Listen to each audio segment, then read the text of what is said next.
Keep going up strong. That was good. You gotta get that M1. They gonna call it. I know she can't. I got you. Yeah. Credit to Angel Reese, who has mastered the whisper game. She knows where the mics are at. She knows how to cut. Angel Reese finally delivered the breakout performance fans have been waiting for in the Unrivaled 3-on-3 League, going head-to-head with Nefa Clyer and the undefeated Lunar Owls Basketball Club. And this time, she backed up the talk, dropping 22 points, snagging 21 rebounds, and leading her Rose Basketball Club to a statement win. For once, it wasn't about the antics, just straight-up dominant basketball. No extra drama, no distractions, just Reese proving she can let her game do the talking. And for a moment, it looked like she might actually celebrate the win with a little bit of grace. But she's had a couple of big back-to-back games. I think this is her best professional game. And I came on here getting ready to prepare for this video, getting ready to praise her for all of that. And then I got to looking at the aftermath of the game. And I'm like, are you kidding me? But of course, that didn't last long. Because this is Angel Reese we're talking about. Just when it seemed like she'd take the win and keep it classy, she cranked up the theatrics, taunting the opposing fans like they personally wronged her. 1 minute, she was dominating on the court. The next, she was putting on a full-blown villain arc.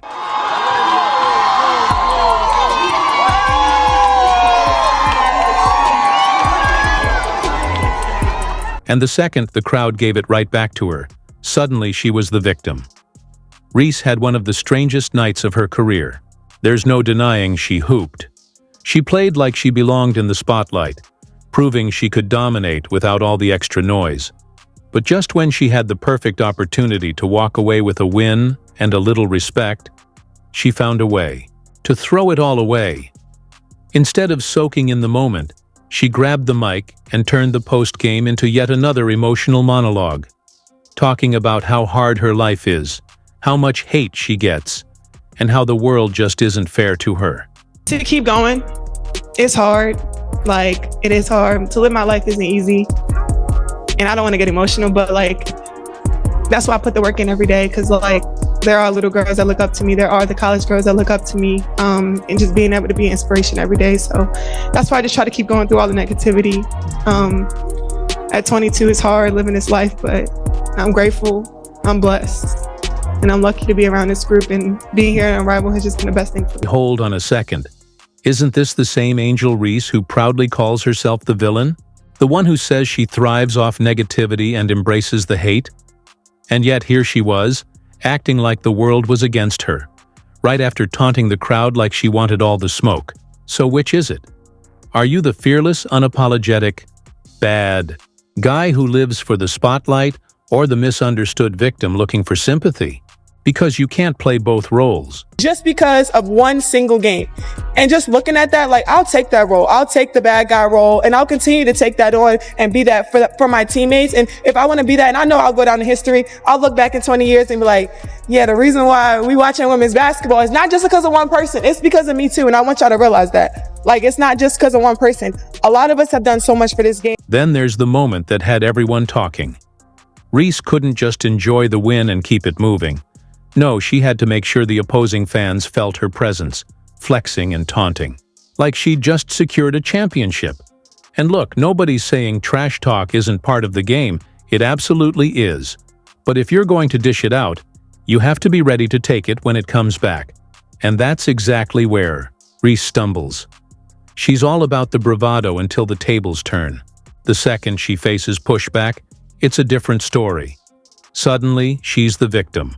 The underappreciated star, the one facing unfair criticism. But Angel Reese, like I said, multiple phases. We have the good phase, played a great game.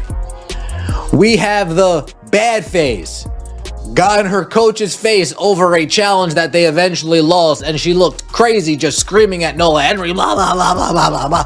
And I know this is her haters' biggest fear, was looking like one of the best players in the W in the world tonight. Let's think about this for a second. If you've built your entire image around being the fearless villain who thrives on criticism, then why are you constantly on the mic talking about how unfair it all is? That's like a boxer throwing the first punch and then playing victim when they get hit back. If you want to be the biggest personality in the room, you have to stand on it, not change the story the moment things don't go your way. The Lunar Elves win games. Like, they just, when they're doing well, they just shout out hooty hoo. And Angel Reese, after beating the Lunar Elves, comes off like doing their, like, almost like celebrating, making fun of them. And look, it's on brand for Angel Reese. Like, this is, like, look, this is on brand for Angel Reese. Like, that's what she did. That is what she did. And look, I don't have an issue with it.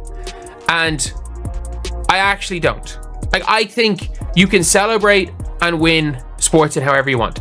And the thing is, like, sports reward big characters. And as you can love Angel Reese or hate Angel Reese, but you have some feeling about it. Angel. Reese isn't criticized for being passionate or talking trash. Plenty of legends have done that and been celebrated for it. The real issue? She doesn't keep the same energy when things don't go her way. When she's winning, she's the queen of the court, flexing, taunting, and making sure everyone knows she's that girl. But the moment she loses, suddenly she's the victim. The media's out to get her, the world is unfair, and the criticism is too much. You can't have it both ways. If Reese really wanted to silence the doubters, she'd let her game speak, stack numbers, win games, and move on. Instead, every game turns into another episode of the Angel Reese Show, where she's both the star and the misunderstood hero. And let's be real, she wouldn't have it any other way. Let's just get right into it, shall we? She's got 20 and 20 tonight with an offensive ball. And that would be her sixth. And she's trying to convince her head coach to challenge. Yes, that's Angel Reese screaming, and that's her head coach that you can audibly hear saying, "Calm down. Calm down." Reese has undeniable talent. She can rebound, score, and change a game. But she can't seem to just take a win and move on. Every moment has to be bigger than basketball. No matter how well she plays, there's always something extra. Another spectacle that overshadows her performance. That's why people struggle to take her seriously. She thrives on attention but complains about it in the same breath. And every time she makes headlines, the conversation isn't about her game. It's about her. Angel Reese, you turned this into a circus? A clown show. Like, I mean, absolutely no class at all. Zero class. Class right out the window. And then had the nerve to speak about being a role model? Nah, I don't want my daughter acting anything like you. 1 minute, Reese is all in on being the villain, embracing the booze, feeding off negativity, and making it clear she loves the hate. The next, she's flipping the script, demanding respect, and talking about how unappreciated she is. Just recently, she even dropped the "I changed basketball" line. Oh, really? Because last time we checked, she was the same one saying, "Hating pays my bills." So which is it? Are you the unapologetic bad guy or the beloved icon?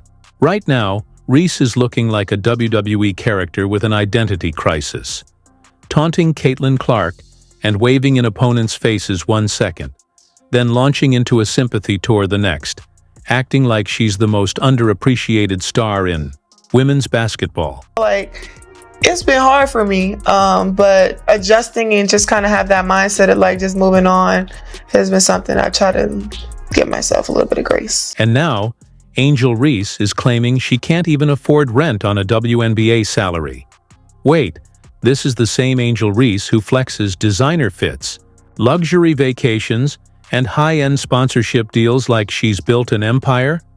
Now, suddenly, she's struggling? The same player who constantly posts about getting to the bag wants us to believe she's barely scraping by? It's another classic Reese contradiction. 1 minute she's thriving. The next, she's the underdog who has it harder than everyone else.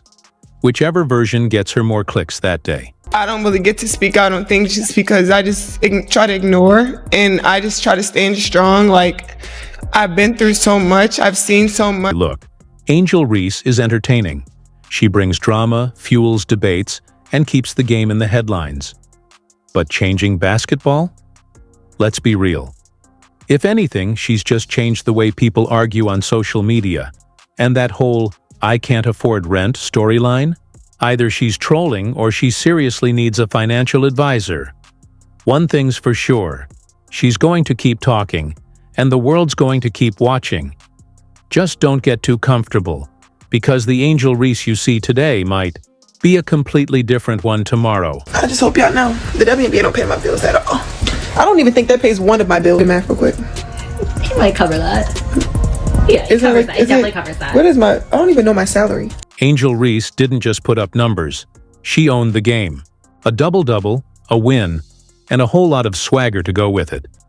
But in true Angel Reese fashion, she couldn't just take the W and move on. Nope. She had to turn the moment into a production. Instead of walking off like a pro, she went full halftime show mode, flapping her arms, hooting at the crowd, and making sure every camera caught her antics. This wasn't just trash talk. It was theatrical. She flexed on defenders, stared down benches, and soaked in the attention. But the second the crowd gave it back to her, suddenly she looked shocked, like she wasn't expecting the energy to be returned. Here's the thing, if you dish it out, you have to take it too. Fans aren't just going to sit back and let her run the show without a response. But Angel, she wants the spotlight without the pushback. She loves being the loudest in the room, until the echo hits back. No, my rent is more than that. It's $8,000. I'm living beyond my means. So I had to watch the Lunar Owls versus the Rose on replay because I was playing my own basketball game. And I am reminded once again that the stuff that Angel was doing tonight and the stuff that she does every night is extraordinary. I went for one loose ball and twisted my whole dog ankle. So yeah. But anyway, Angel Reese, and I know this is her haters' biggest fear, was looking like one of the best players in the W in the world tonight. 22 points, 21 rebounds, 52% from the field. This is like talking the loudest at a party, clowning everyone in sight, then acting shocked when someone throws a joke back at you. If you dish it out, you have to be ready to take it. Angel wants the spotlight, the headlines, and the energy that comes with being that player. But the moment the backlash hits, suddenly she's the victim. One day, she's the fearless competitor who thrives off negativity. The next, she's asking why everyone is so mean to her. You can't play both roles. You either own the villain arc or step away from the drama altogether. Giving the Lunar Owls fans the hootie hoo.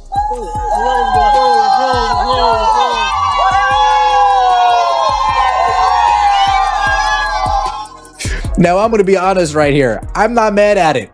If you're going 20-20 and you're beating an undefeated team, I might be feeling myself too. Especially when their call is hootie hoo, hootie hoo, hootie hoo. Would I cry if somebody on my favorite football team did that? No, not at all. So, am I going to have an issue with this? No, not really, especially when she contributed as much as when she did. Now, this isn't the same thing when she went up against Iowa in the national championship game and did this. Meanwhile, you watch the game and you realize she got carried. This isn't that same. Her attention, her notoriety is based off Caitlin Clark. Because she wins the national title, first thing she does, she mocks Caitlin Clark. And then she doesn't even celebrate with her teammates. So she's made it personal with Caitlin Clark. Then she's played off of Angel Reese finally put on a dominant performance, proving that she can be a force when she locks in. She dropped a double-double, led her team to a win, and made sure everyone in the arena knew exactly who was in control. But here's the thing. Reese didn't just let her game do the talking.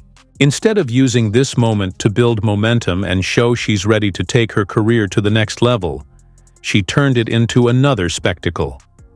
It's almost like she's juggling 3 different careers at once.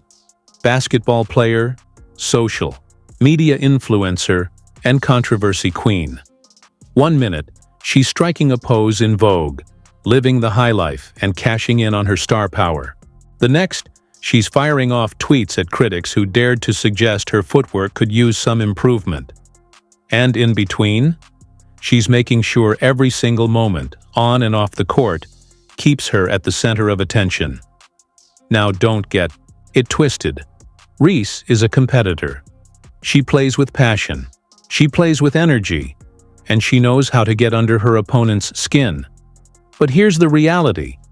If you want the cameras, the lights, and the headlines, you have to take the heat that comes with them. You can't thrive off the attention when things are going well and then act blindsided when people hold you accountable. Meanwhile, Caitlin Clark is in the gym putting up 1,000 shots, relentlessly working on her game. Angel Reese, she's making sure her latest post gets the maximum engagement. That's the difference. One is fully locked in, focused on getting better every single day. The other is trying to balance being a hooper and a headline generator at the same time.